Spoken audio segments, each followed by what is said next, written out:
ឈ្មោះអ្នកដែលគេពលីជីវិតណាមុំពេលគេជាមួយនឹងកូនមកគាត់បូជាជីវិតដើម្បីប្រទេសបារាំងណានេះគាត់ណាកន្លែងដែលគេធ្វើសក្តំណាងការពលីរបស់ពួកគាត់ណាតាំងគេធ្វើតាំងឆ្នាំ1914ដល់ឆ្នាំ1930ជាងណា30ជាង740មានឈ្មោះច្រើនលើនឹងសាច់ឈ្មោះនេះធ្វើនៅចំកណ្ដាលក្រុងគេដែរសម្រាប់ប្រជាជនគេ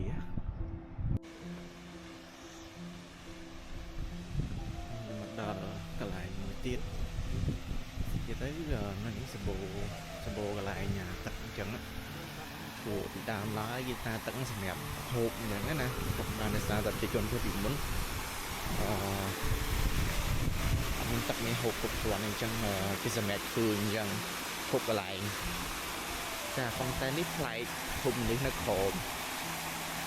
ថាគេចង់មានន័យថាមនុស្សគឺមានទឹកហូបគ្រប់គ្រាន់ទៅឬក៏មិនមិនច្បាស់ដែរប៉ុន្តែនេះស្អាតគេចាក់ពីមួយគេតាទឹកជុំវិញគេធ្វើដូចគោឲ្យចាំមកលយរបស់គេ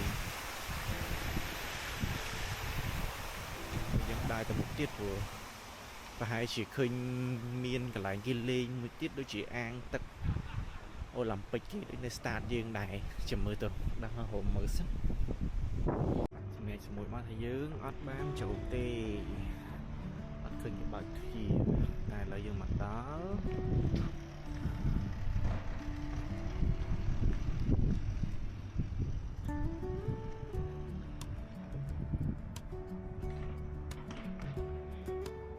ដូចនៅអ៊ីតាលីបាទទេសភាពទៅអ៊ីតាលីគេធ្វើអាគារកោងអញ្ចឹងណាកន្លែងផាកគេដែរតែគេធ្វើដូចរបៀបនៅអ៊ីតាលីអញ្ចឹងណាឥឡូវនេះយើងចេញពីកន្លែងវិញយើងទៅកន្លែងទៀតដោយសារយើងមានពេលតែមួយថ្ងៃទេម៉ោង5យើងត្រូវចេញទៅម៉ាក់សីវិញអញ្ចឹងយើងដើរបន្តមកទៀតឥឡូវនេះនៅនេះគឺមានទន្លេមួយដែរឈ្មោះទន្លេ Les ដល់នៅមើលគេហើយឈ្មោះហ្នឹងឯងវិញតែទន្លេនេះអត់ធំបានទេទន្លេតូចដែរវាមិនធំដូចទន្លេនៅក្រុងផ្សេងទេមិនល្មមទូចមិនធំពេកនៅដោយសារវានៅក្នុងក្រុងគេអញ្ចឹងទៅវាមិនសូវធំណាស់ធ្វើជាកន្លែងសម្រាប់ដើរលេងអង្គុយលេងហាត់ប្រាណអីចឹងណាស្ភាពគេពេលអាគារនោះមួយប្លែកធ្វើដូចចដាដូចអីទេឆ្វាត់ឆ្វៃទៅតាមមកជុំវិញទិដ្ឋភាពតាមមាត់ទន្លេរបស់គេមានយ៉ាងដែរហើយមានមនុស្សអង្គុយជុំវិញទៅវិញចឹងទៅទឹកនេះថ្លាដល់បាត់តែដល់ឃើញមានត្រីនេះថ្លា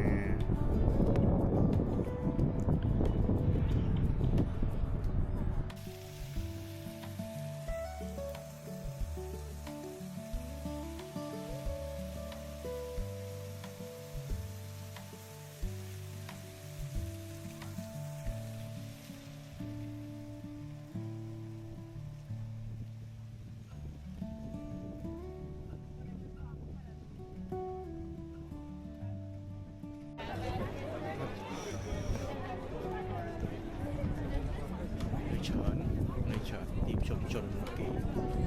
មកហ្គាឡេរី Lafayette របស់គេនៅឆ្នាំទៅវិញទៅមានឥឡូវមានច្រើនសារវិញគេដើរលេងពេលសៀលហើយ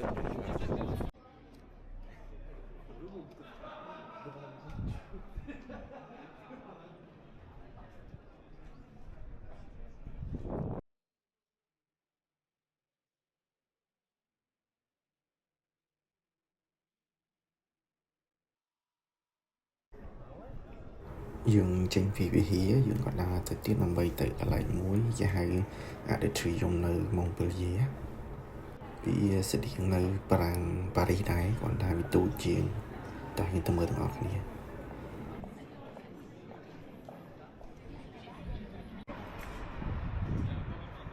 នេះយើងមកដល់ Atrium ហើយបាទ Atrium នៅម៉ុងពេលយេខុសពីនៅប៉ារីស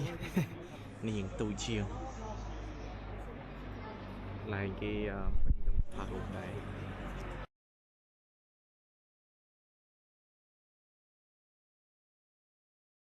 តួពីដើរលេងមកឲ្យអស់នេះចិត្តអស់មកយើងត្រូវមកចាំនៅ stick